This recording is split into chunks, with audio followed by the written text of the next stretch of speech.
Good afternoon, everyone. Thank you for joining us for today's Lunch and Learn. I'm Lauren Smith with the International Franchise Association, and we have a great 30 minutes lined up for you. Before we begin, I would like to remind everyone that we are recording today's webinar and will make it available later this evening on community.franchise.org. If you have any questions for today's speakers, please add them to the chat box and they will be addressed toward the end. Today's topic is, what is a proprietary lending program? And it is brought to us by Benetrends. Here to provide today's discussion is Eric Schechterman, Chief Development Officer at Benetrends, and Morgan Johns, Head of Strategic Lending Partnerships. Thank you all for joining us today, and thank you to Benetrends for sponsoring today's Lunch and Learn. I'll go ahead and turn things over to you, Eric. Thank you, Lauren. Thank you to the IFA, as always, for all you do, and thank you for everybody who took time out of their day to join today's call, and excited to see everybody at the IFA and hopefully many on the call at the end of the month at the IFA convention. So we're really excited for that and very excited for today's topic. As Lauren mentioned, it's about what is a proprietary lending program. Initially, we had planned to have Bob McQuillan, a franchise development individual, join us for our call today.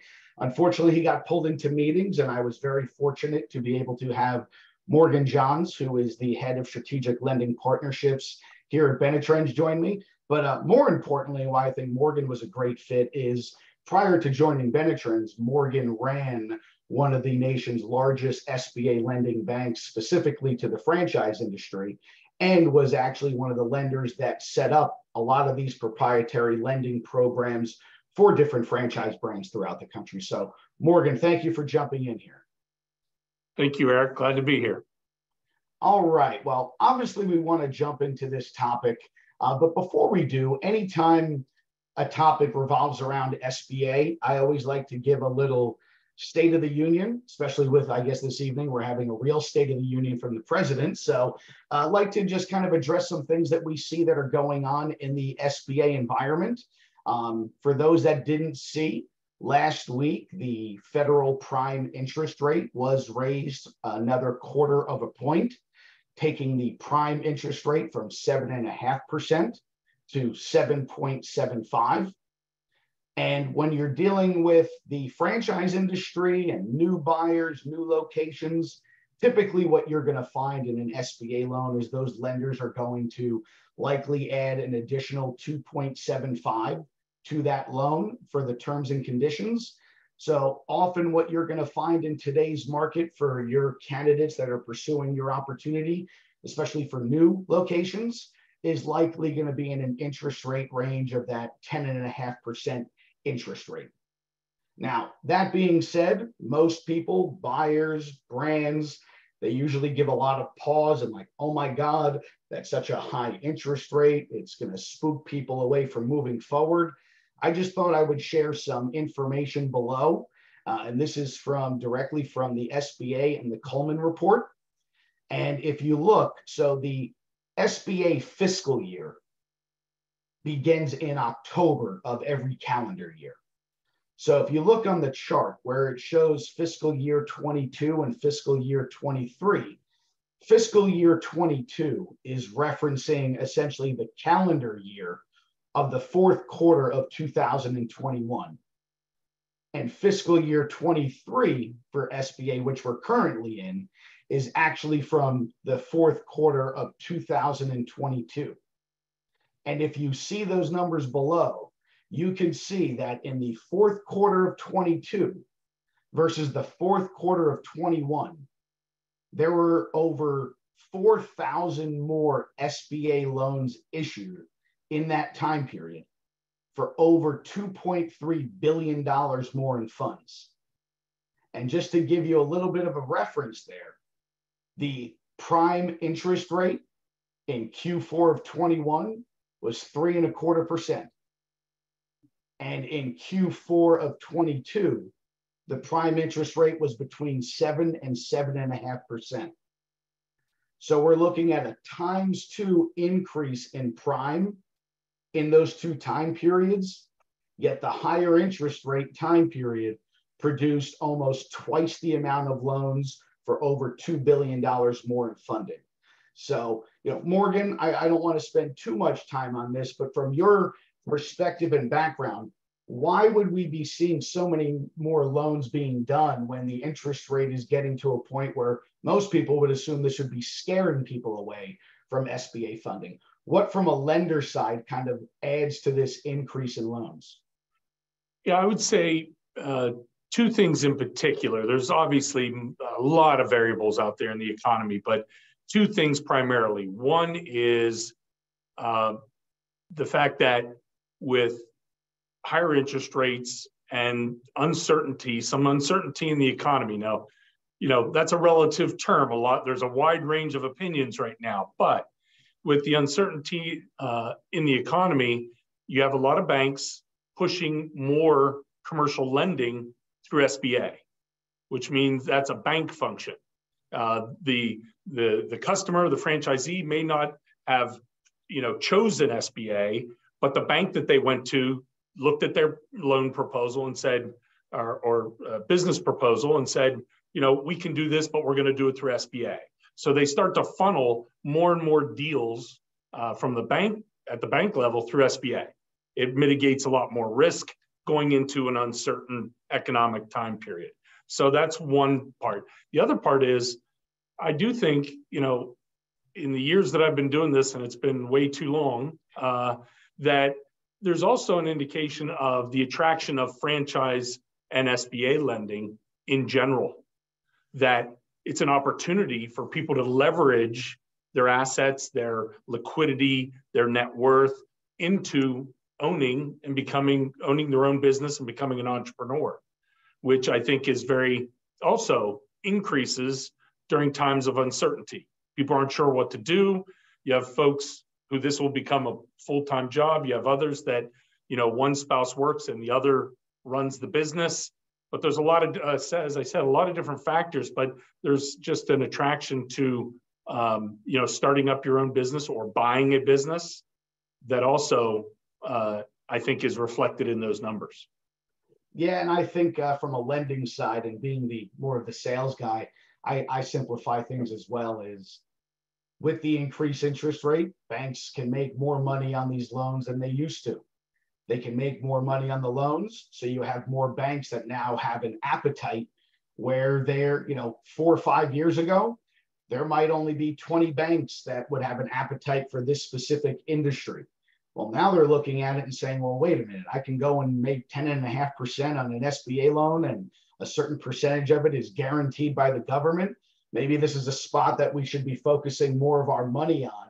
And a lot of these banks, keep in mind, really staff their departments through the PPP program. They have a lot larger underwriting departments. They have certain levels that they want to hit as far as what type of funds they put out there. And we're just seeing a large increase in the inventory of lenders that have an appetite for SBA. And the reason I bring that up is for today's topic, this has brought up a lot of interest in what's referred to as proprietary lending programs. So what a proprietary lending program is essentially where one or maybe a few banks set aside a block of money to be used exclusively for one franchise concept. So essentially a lender is going to say, our goal is to do 100 million in SBA lending this year. What this looks like is that bank says, we want to go out and find a brand that fits our credit box, fits our appetite, fits our investment range. We like the development schedule. We like how many they're going to need, or X, Y, and Z. And we've kind of looked under the hood, got to know more about those brands, and then say, you know what? We've now essentially, for lack of better words, underwritten the brand. Because when you go to a bank for an SBA loan, the bank is looking at the business and the borrower. What this kind of checks the box on is the business part. They're no longer wondering, okay, do we want to lend to this concept? And what the proprietary program does is where a bank says, we like this concept so much, we're kind of willing to go all into a certain level. So we're going to say, we're going to take 10 million of the 100 million we plan to do this year and essentially earmark it for this specific concept. And as long as borrowers hit a certain level of credit box, collateral, credit score, and certain things, we're no longer worrying about the validity of the business. So this is where banks are coming in and saying, yes, we like this concept. We're not going to look at every single one and say, should we do it or should we not? It's going to be, we're willing to go up to as much as $10 million of our SBA funds for this brand, as long as the candidates meet these credit boxes, and let's go all in. And that's what the lenders will do. They'll get an idea of what your concept is about. They'll establish the appropriate credit boxes or criteria that they want to see. And then by doing so, it really simplifies a lot of the funding process, because essentially that part of the business is already checkmarked. They've looked at the brand. They've looked at your fund score, whether it's through Fran data or other information that you could provide. And what it also shows for brands is being able to go out to candidates and essentially say, we have funding available. We essentially have a trough of funds set aside for qualified concepts. So it's really become something that has been around forever. But as we're seeing this increase in appetite from the banks, they all want to put money out there in franchising. They don't always know where they want to put it. So they're going out to things like the IFA. They go to places like Benetrends or other funding companies and say, can you match me to certain brands? Where should my money be going? Now, Morgan, when you were at Conestoga Bank, I know you did this for a number of concepts. From a bank perspective, what are they really looking at for a proprietary lending program? Well, really, it kind of dovetails exactly what you've been talking about, Eric, which is banks are, in a sense, the ultimate risk management companies, if you want to look at it that way, and always trying to get that down to the least percentage possible. Well, this kind of relationship, proprietary lending program and relationship that's developed, it gives them more certainty that the risk is as low as possible. Meaning, throughout the bank organization at different levels, they make a commitment to a particular brand, and they get to know the ownership, the management, the franchisees, to the point of, they exhaust every possible avenue of risk management on that brand. And what it does is the higher certainty makes the process much more efficient. Because I'll be the first one to say, as an ex-banker, banks are not known as being efficient and expedited processes with documentation and things like that. Well, this kind of program does build that efficiency and that expedited process for the bank, which ultimately benefits the franchisee and the franchisor. Again, certainty, efficiency, being able to get to the closing table quicker while not sacrificing any of the risk management issues that a bank looks for. It allows us to really kind of, as a banker, it allows you to get right to the bottom line. Do you want to do the deal or not? And then move forward. It eliminates, I would say, at least 20% of the processing time for what you would call a typical SBA franchise deal that a bank looks at, a minimum 20%. Now, when you were on the lending side, are there specific types of categories or brands or investment levels or potential growth that one's looking for? Like, I know some proprietary programs and banks, they're not going to go and set up a program and say, we're going to go all in on this concept that is only looking to grow by 10 or 20 units this year, or, a certain investment level or a type of concept. I also think it's important to point out this sometimes doesn't always just apply to the new buyer. It may apply primarily to new locations, but I know a lot of the concepts that I know that I mean, when we had set up proprietary programs at Benetrends, even with Conestoga in the past for concepts like Hand and Stone, Fast Signs, all those different brands, a lot of the inventory that we saw utilizing that were these multi-unit owners that may have only had one of their 3 licenses open, that now, wait a minute, there's a bank that's willing to go and fund this and move it along a lot more expeditiously. I'll go and open that 2nd or 3rd, or I'll go open that 5th or 6th right now. So from what type of, were there certain types of characteristics that the banks are looking for these, from investment levels or industries, or is it kind of all over the board? Well, it can be all over the board, but some of the common traits that you would look for as a bank are, there's always the question about how do you define an emerging brand?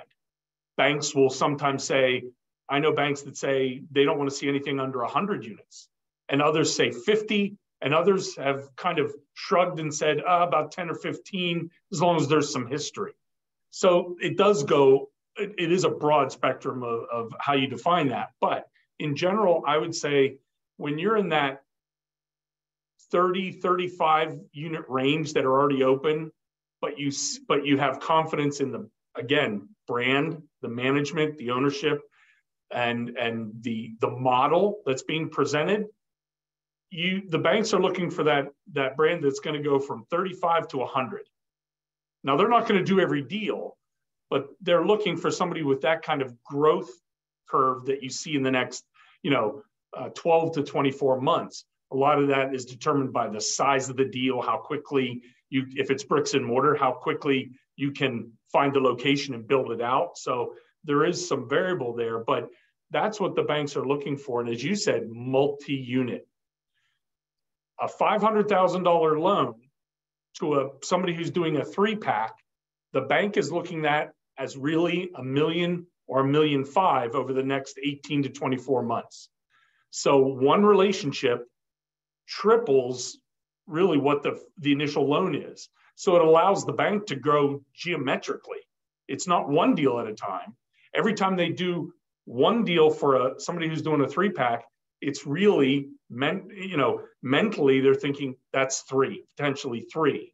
So you just do the numbers and add up, and a small, SBA program at a bank can grow from just a regional lender, small, nice, safe little regional lender, and go national very quickly and scale their business just like the franchises like to scale theirs. I'd rather do 3 deals for one person than have to go chase 3 separate deals, from 3 different sources. So just like the franchise for themselves, the banks use this to scale their business too. So there's a lot of, common traits that the industry offers, regardless of who you are, the franchisor, franchisee, or the lender. No, that's great. And you were already talking about some of the benefits of a proprietary lending program. So, of course, the idea is that that funds are available, but for anyone that's worked with candidates going through the process of an SBA loan, we all know that the S in SBA does not stand for speed. And I would never say that a program like this eliminates that, but there are some things that this really does create. So one, obviously you have direct access to capital. For brands that we've even set this up for, we see that a huge marketing campaign goes on. And now you can start saying 30 million available for our concept, 10 million set aside here, 15 million already approved for this, in-house financing available, where you can almost push it that way because the money is available for the brand. So you have direct access to capital. And because of this, the lenders are working to say, as long as a candidate hits these categories and we've already approved the brand, the loan's going to get done. So it's a much more simplified qualification process. So you're going to see quicker loan approvals. I hate to ever overpromise this, but in a lot of the proprietary lending programs we've seen, because this isolates things to a very specific area, you'll see application to approval within sometimes 3 to 4 business days. And then once they get into that next step, They get a dedicated loan officer from application to closing and communication directly with either the partner that helps set up that program or the lender that's involved. But the biggest part is, again, kind of being able to take that money and use it as branding and go out and tell candidates, we have money set aside. We have money approved for our concept. We're just looking for qualified buyers to get into it right now. So, Morgan, even from your side of setting these up from this side of the equation or from the banking side, any other benefits or more detail on some of the things that you've seen some of these?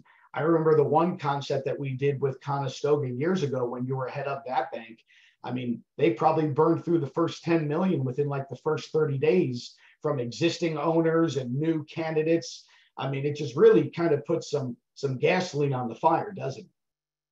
Yeah, it really does. It really does, because what it really provides from the financing perspective is, you're locking in a sense, a certain amount of volume, and in terms of production from a bank's perspective, production meaning loans.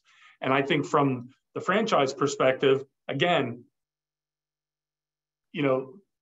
different angles, different ways of, but both coming at it from the same perspective of growth.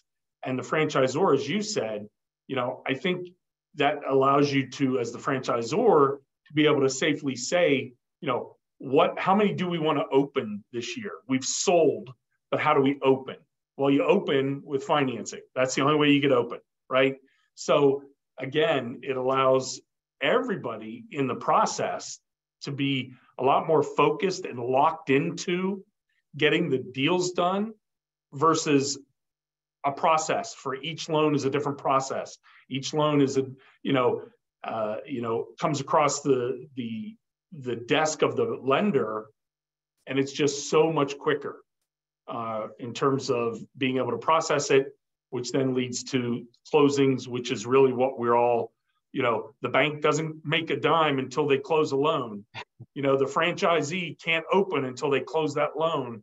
There's so many common things about this process that make this easier to help out and help grow a brand, because you truly have every player is on the same page. Everybody has the exact same goal. Yeah, I mean, we've seen a huge explosion, especially from a lot of the brands that have been emerging over the last few years that have this large inventory of, one of the most popular terms in our space is that sold, not open. And now all of a sudden you go to that inventory of, hey, we've now got money set aside. Let's go start chipping away at these not open locations and get the funding lined up for it.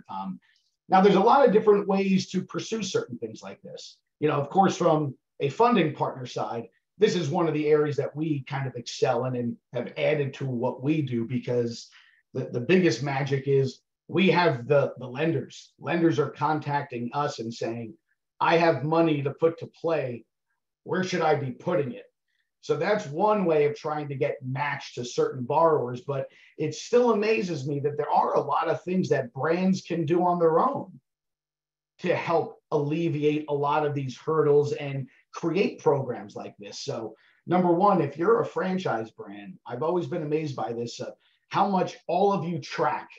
But if I were to ask a franchisor, how many of your last 100 new franchisees used a rollover program, used cash, SBA? How did they fund it? They don't have that information saved. Or more importantly, I've met brands where it's like, hey, after we came in and we kind of did a look under the hood at their lending and said, hey, did you realize that 40% of your franchisees got a loan through this bank? Have we ever thought of just going to that bank and saying, you've already shown an appetite for our concept. Let's get something more detailed. Let's put something on paper. Let's detail something out.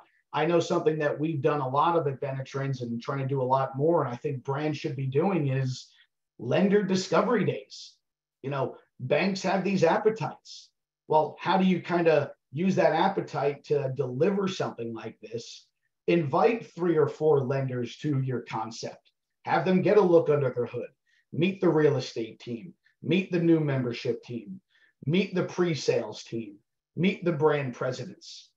see the model so they can say, well, yeah, we've already done 20 of these. Now that I really know more about it, I'll go do another 50, guaranteed, as long as the candidates hit X, Y, and Z. So identifying the way that your lending has been done and understanding what they're looking for, and then trying to double down on that is always a great way to grow these partnerships, whether it's with a funding partner that helps match you to those banks or even on your own. Another thing is establishing those very strict pre-qualification requirements. You know, I love when a brand comes out and they have their minimum net worth requirements, their minimum liquidity. It's great if you stick to that. And that's not just, things that were created that you're never going to follow. Make sure your development team knows that. If you use a funding partner, that they build a customized pre-qualification around that, where you can build this into your website and you show that you do this, because the banks are going to want to know that you're doing some research on the type of candidates that you're attracting.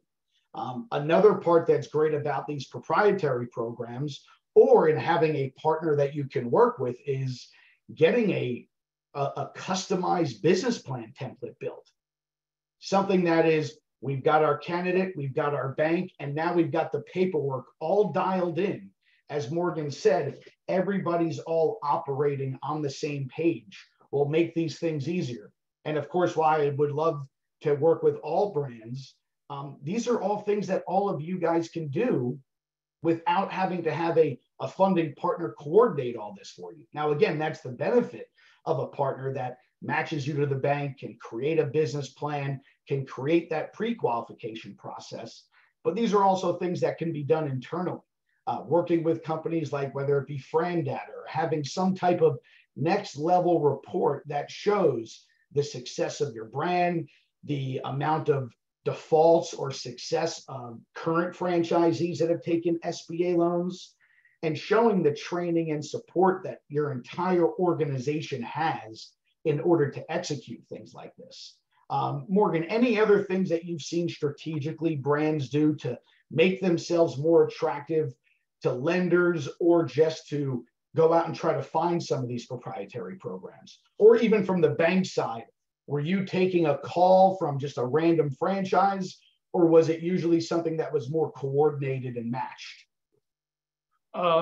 It was more coordinated and matched, because there's so many brands out there that, I hate to say, I'll probably never ever get a chance to work with. There's so many, they're so diverse, and it just keeps growing. But it's really about establishing networks and partnerships, which leads to this kind of more, whether the word is exclusive or proprietary program.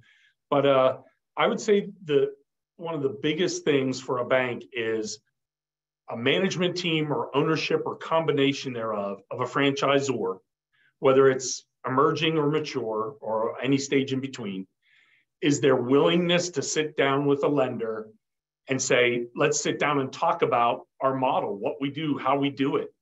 Banks love that. Banks love to know the inner workings, so to speak, of the brand. That's what gets them comfortable with the model, because that's the part they're relying on. That's the part they're depending on to be consistent, no matter where the deal is, no matter who the borrower is, franchisee. It's the model, it's the people, it's how it's managed. And their willingness to open up and say, we'd love for you to come to a discovery day. As a bank, we used to do that all the time. We almost made it a requirement. I used to have to travel and go to a discovery day, and they were very illuminating. They really shows people in their element and really shows you how they operate. So I would just say that willingness to have those conversations. Yeah, and we've loved bringing lenders out to different concepts, because does everyone always leave with a earmark amount of funds and a proprietary program? Maybe not. Does it leave with a bank still saying, hey, we might not guarantee this, but we still have a larger appetite now for this concept, so start sending us your candidates. So I want to be cognizant of the time, and we're set for a half hour here. So I, of course, will pull up some contact information here. If you need anything, more information on this, or want to get connected with lenders that have an appetite for something like this, you can reach out to myself or Morgan, Eric@benetrends.com, or mjohns@benetrends.com. We really didn't have too many questions in the chat box, but Morgan, one of the questions is, does this really relate to I guess one of the questions, does this relate to real estate funding? I don't know if that meant to doing something through a 504 program, or is it just for operating company? In my perspective, I've seen more of it's more for the new franchise buyer, but I don't think it's limited to being either 7A or 504. I think actually some of the banks even love where we might have a larger concept where the candidate is also acquiring real estate for that concept. Yeah, there's no restriction there. As long as it qualifies for SBA, these programs, in fact, we've done that in the past, which is larger size projects have the option of 7A or 504. Those are the kind of, again, proprietary relationships that you would set up for a particular brand if it was appropriate. But just to clarify, that would be real estate that's part of the business. Correct. Banks aren't going out there and doing this just for people to go out and acquire real estate. No, this is for owner occupied, as it relates to SBA, the SBA's definition of owner occupied real estate. Gotcha. Well, Lauren, I don't see any other questions in the chat box. Of course, we're always welcome to stay on a little bit longer, but I want to be cognizant of time, and we're at the 1:30 mark right here for those that are on the East Coast at least. But again, thank you everybody for joining. I look forward to seeing everybody in Las Vegas at the IFA. And Lauren, I'll turn it over to you. Thank you. Thank you so much, Eric and Morgan. This is excellent content and excellent feedback from all of you. We really do appreciate it. Again, this webinar was recorded, and along with the presentation deck will appear on our website early this evening. You'll be able to find that at community.franchise.org. Thank you very much again to Eric, Morgan, and the whole Benetrends team. And again, thank you to everyone for tuning in. Have a great rest of your day and stay safe and healthy. Bye. Thank you.